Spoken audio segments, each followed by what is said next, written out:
kalimat seorang umur 87. Nah, Bapak Ibu sekalian, saya ingin ajak Anda berlatih ini. Saya berharap Anda akan dapat oleh-oleh dari pagi tentang prinsip 5D itu. Saya akan coba jelaskan pelan-pelan satu persatu 5D. Bapak Ibu pasti mulai dengan dream. Apa itu dream? Dream itu impian, bukan mimpi ya. Kalau mimpi itu kita lupa. Kalau impian itu sengaja kita ciptakan. Cuman bagaimana penjelasannya? Dream itu Bapak Ibu, itu letaknya di mana? Di batas antara possible dengan impossible. Kalau itu possible, nggak terlalu semangat kita. Bisa kok buat. Ya, kalau Anda sekarang bisa nyetir, ayo ke Gambir nyetir, bisa, tenang, Anda tidak punya drive. Ya. Tapi kalau itu impossible, kita juga malas. Dream itu di mana? Di batas antara possible dengan impossible. Itu ciri pertama. Ciri kedua, tidak sekedar valuable, tapi priceless. Bapak Ibu, kalau kita tidak punya sesuatu yang priceless dalam kehidupan kita, tidak ada daya dorong. Apa itu priceless? Buat saya, Bapak Ibu, priceless apa? Adalah masa depan anak saya. Siapa di antara Bapak Ibu yang punya anak? Priceless masa depan anak kita. Priceless itu Bapak Ibu begitu berharga sehingga tidak ada harganya. Itu priceless. Begitu berharga sehingga tidak ada harganya. Orang tua saya Bapak Ibu ngasih warisan yang luar biasa untuk hidup saya. Mereka waktu pertama kali menikah, papa saya penjaga toko, mami saya penjahit. Tapi mereka punya cita-cita luar biasa. Setiap anak pengen masuk perguruan tinggi. Saya melalui banyak sekolah, Bapak Ibu, tadi degree saya cukup banyak. Itu melalui berbagai beasiswa.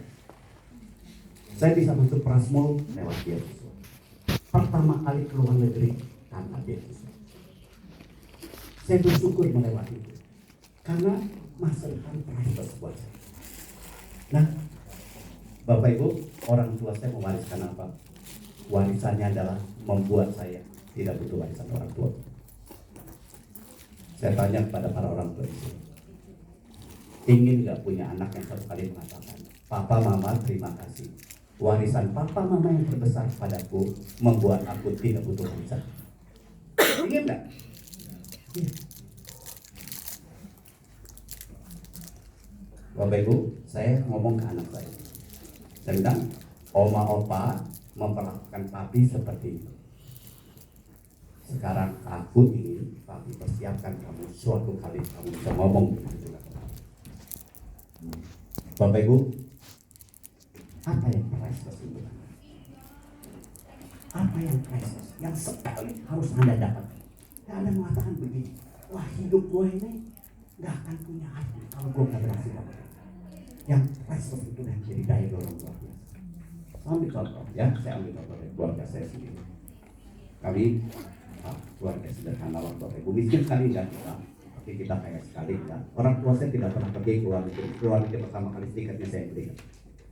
Karena semua diinvestasikan untuk pendidikan anaknya. Suatu kali Bapak Ibu sekalian, ketika ibu saya harus memperjuangkan hidup kami anak-anaknya untuk bisa sekolah, dia melakukan sesuatu yang ekstraordinari. Pada masa itu waktu saya masih SD Bapak Ibu ya, wanita menjadi salesperson itu nggak biasa. Dan mama saya itu jualan sepatu dan dia door to door topi. Suatu kali dia pulang Bapak Ibu, dia pulang ke rumah dengan menangis. Kenapa menangis? Karena orang menuduh dia menjual diri ke topi itu rumah orang. Dia adalah perempuan pertama yang menjadi salesperson di kota kami. Kenapa? Kenapa dia melakukannya? Karena masa depan anaknya priceless. Itu menjadi daya dorong. Apakah gara-gara itu dia tidak melakukannya lagi? Dia melakukannya lagi. Karena ada yang lebih priceless daripada sekedar dikatakan oleh orang bahwa kamu perempuan pergi ke topi rumah satu sama lain berjuang diri. Bapak Ibu sekalian, apa yang priceless untuk Anda? Hanya yang priceless itulah yang membuat kita bisa melalui berbagai kesulitan. Saya pertama kali masuk Bapak Ibu ke Prasetya Mulia itu karena beasiswa. Saya nggak punya uang, tapi saya pengen ambil S2. Begitu saya dapat beasiswa, yang lain tidak ada harganya. Hidup saya sangat teratur. Tidur jam 10, bangun jam 5. Setiap hari ke perpustakaan ambil 2 buku. Buat yang lain barangkali masuk Prasmul dan yang lain, oh dapat MBA ya enak juga. No, for me survival. Gua bisa hidup lewat itu. It is a survival. Sehingga saya harus perjuangkan. Bapak Ibu susah, Bapak Ibu kan dari sales. Kalau Bapak Ibu tidak punya yang priceless di sana, saya challenge Bapak Ibu, kenapa jadi sales? Harusnya lebih gampang. Karena jadi sales banyak kesulitannya, betul nggak? Tapi kalau Bapak Ibu punya yang priceless yang pantas dihargai, saya tidak tahu apa yang priceless bukan. Saya waktu tanya ke beberapa sales, ada yang mengatakan, priceless buat saya apa? Saya ingin menghajikan orang tua saya. Itu priceless. Ada yang ingin mengatakan, anak saya masuk ke perguruan tinggi manapun, saya bisa siapkan. Anak saya tuh dibilang tidak perlu bilang begini, kamu bisa masuk perguruan tinggi hanya kalau ini, hanya kalau membuat aku seakan-akan menjadi tawanan, menjadi orang yang terpenjara. Aku membatasi hidupku, aku membatasi diriku, aku membuat batasan-batasan di dalam hidupku untuk mencapai itu. Itu namanya prisoner of hope. Orang yang dengan sengaja seakan-akan hidup sebagai tawanan demi harapan. Nah, Bapak Ibu, waktu Pak Haji mengatakan dreamnya seperti itu. Bukannya dream enak juga ya punya rumah lebih besar gitu. Enak juga ya bisa jalan-jalan ke luar negeri. Bukan Bapak Ibu. Ya, yang seperti itu kena kesulitan sedikit, udah deh. Ya, gua tadinya cita-citanya ke Amerika, ke Jepang juga cukup lah, asal nggak usah ngadepin begini. Ya, tapi kalau itu priceless, Anda akan hadapi. Nah, ini Bapak Ibu contoh dream seorang ibu rumah tangga biasa ingin menang kompetisi Masterchef. Wah, itu priceless. Dream seorang mahasiswa dari anak pemilik warung untuk jadi pengembang properti. Jadi Bapak Ibu, orang murid kami, murid Pak Putra dan ada penulis ini punya pemilik warung bisa jadi developer. Dream seorang tenaga penjual yang ingin mencapai jumlah komisi yang dapat menyekolahkan anak ke perguruan tinggi. Nah, ini kalimat Pak. Saya menyimpan impian untuk menjadi orang yang mampu keluar dari kemiskinan, dari keterbelakangan. Walau secara logika kemiskinan kami seolah menjadi alasan jelas, saya akan kesulitan meraih apa yang saya impikan. Namun hati saya berkeras. Itu dream. Namun hati saya berkeras. Nah, itu dream. Bapak Ibu, ya memang dream harus dibayarnya lewat apa? Lewat keringat, determinasi dan kerja keras. Kalau nggak ada itu bukan dream. Dream memang harus dibayar lewat keringat, determinasi dan kerja keras. Sekarang Bapak Ibu, apa dream Anda? Saya berikan waktu Anda 1 menit untuk Anda berpikir dream apa. Nanti saya minta Peter untuk lemparkan ini ke Anda. Nah, Bapak Ibu, kalau di boardnya muncul kartu kuis. Kartunya keluar begini. Seorang rekan yang pernah sekelas di masa SMP bertemu Anda seusai acara ini. Ya. Dan rupanya dia mendengar tuh dreamnya Anda dan berkata, gua nggak percaya, katanya, gua kenal lo. Impian lu cuma impian yang minggu depan saja lu bakal lupa.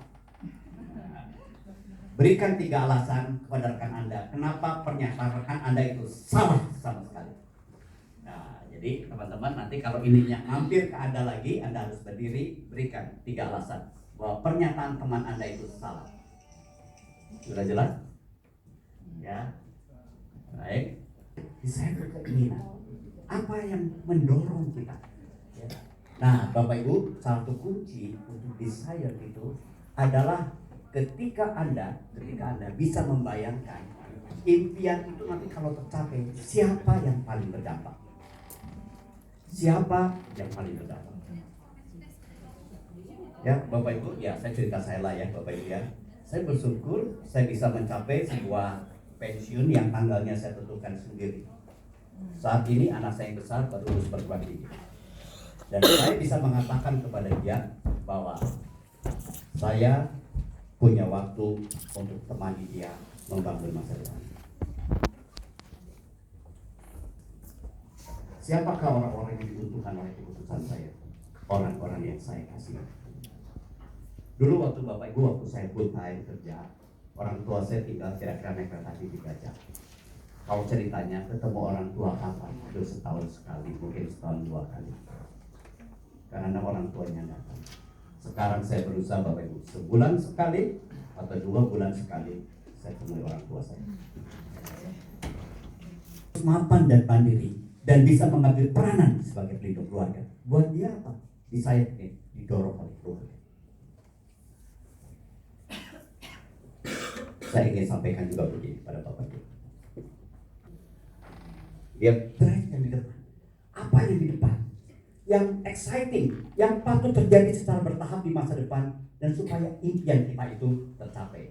Nah, Paci itu adalah orang yang harus prestasi, Bapak Ibu. Dia mengatakan prestasi bisa membuat orang-orang yang jauh lebih kaya dan terpandang sekalipun mampu menghormatimu. Jadi Bapak Ibu, dreamnya Bapak Ibu harus terjemahkan di dalam prestasi. Ya, paling sederhana prestasinya apa? Akhir tahun mau prestasi apa? Coba Bapak Ibu, ya. Kan by objective work. Kalau kita mengelola hidup kita pakai sasaran, it works, ya. If you know, kalau kita tahu objektifnya, 90% orang tidak. Saya akan cerita lagi tentang Paci, Bapak Ibu. Bapak Ibu, kalau kita sampai ke rumahnya Paci, ya, di meja makannya Bapak Ibu, itu menjadi ruang belajarnya dia. Di ruang belajarnya dia, Bapak Ibu, itu ada TV-nya ada 3. Ya, TV-nya 3. TV untuk apa aja Bapak Ibu? 1 TV untuk dengar berita, 1 TV untuk nonton olahraga, 1 TV yang lain adalah tentang alam dan lain-lain. Adalah orang yang selalu belajar. Nah, Paci Putra orang yang sangat berdisiplin. Bapak Ibu 5 tahun terakhir ya teman-teman yang dari Ciputra itu tahu dia kalau makan Bapak Ibu itu ditimbang karena untuk jaga kesehatan. Dia pergi ke pesta pun bawa makanan sendiri. Sangat berdisiplin. Nah, Bapak Ibu, kita barangkali hanya lihat enaknya Paci ya, tapi disiplinnya kuat sekali. Saya hampir tidak pernah melihat Paci terlambat kalau untuk hidup. Kalau dia terlambat pasti ada sesuatu lah di jalan. Dia adalah orang yang sangat berdisiplin. Belajar, sehingga perginya ke tempat belajar. Bapak Ibu bayangkan, dia keliling dunia itu di tahun kira-kira sekitar 6 tengah-tengah 65, mungkin 67 atau apa. Siapa orang Indonesia yang pergi ke Balesira City?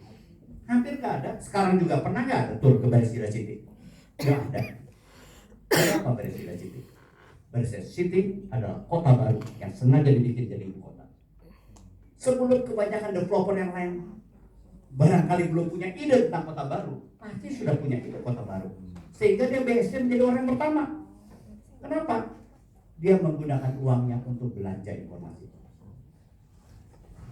Bapak Ibu, investasikan bukan hanya waktu, tapi juga uang untuk belanja ini Bapak Ibu. Ya, pengetahuan baru, keterampilan baru, jejaring baru. Ya, oke. Ya, ini kalimat ini bagus Bapak Ibu. Ya. We must all suffer. Kita ini semua akan kesulitan atau menderita. One of two things. Menderita itu hanya 2, ya. 1, menderita karena berdisiplin atau menderita karena menyesal. Oke, saya ulangi Bapak Ibu ya, penderitaan hanya 2. Penderitaan karena kita mendisiplin diri kita kan membuat menderita kan? Atau menderita karena menyesal. Bapak Ibu mau pilih apa? Kata determinasi. Determinasi itu melakukan sampai selesai, sampai tuntas. Nah, Bapak Ibu, waktu Anda punya impian, pasti Anda punya harapan. Tipnya Bapak Ibu, sebelum Anda sulit, Anda pikirkan. Pada saat Anda sulit, Anda akan ngomong pada diri sendiri apa?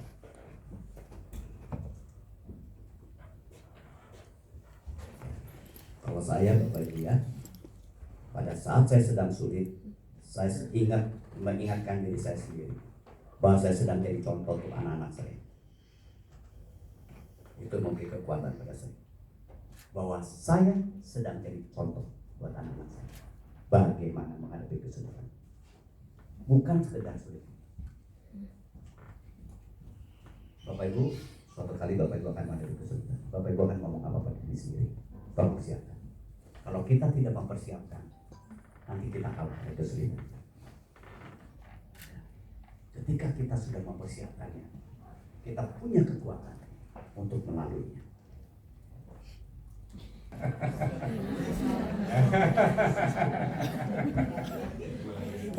Ya.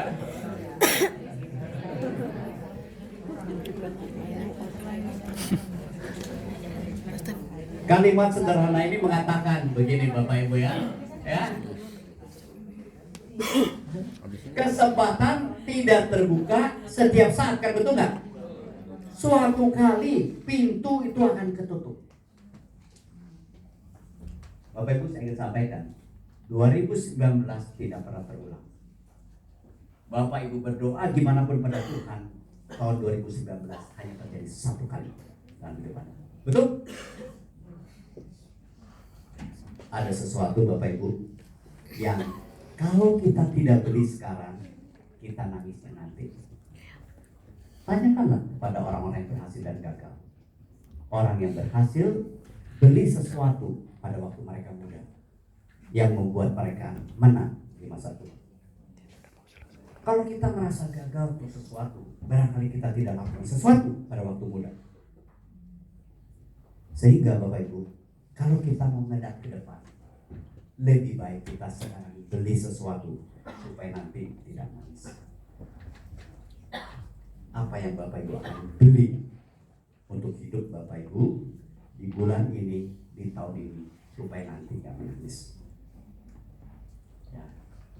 Saya barangkali ingin mengatakan dari ceritanya Pak Adi, belilah masa depan dengan memiliki dream. Dream yang apa? Dream yang priceless. Bayarlah dream dengan apa? Dengan desire Anda, dengan drive-nya Anda, dengan disiplinnya Anda, dengan determination-nya Anda. Itu yang harus barangkali ya Anda perlu pertimbangkan untuk Anda beli sekarang supaya tidak cry later, tidak menangis. Baik, terima kasih perhatian Anda ya.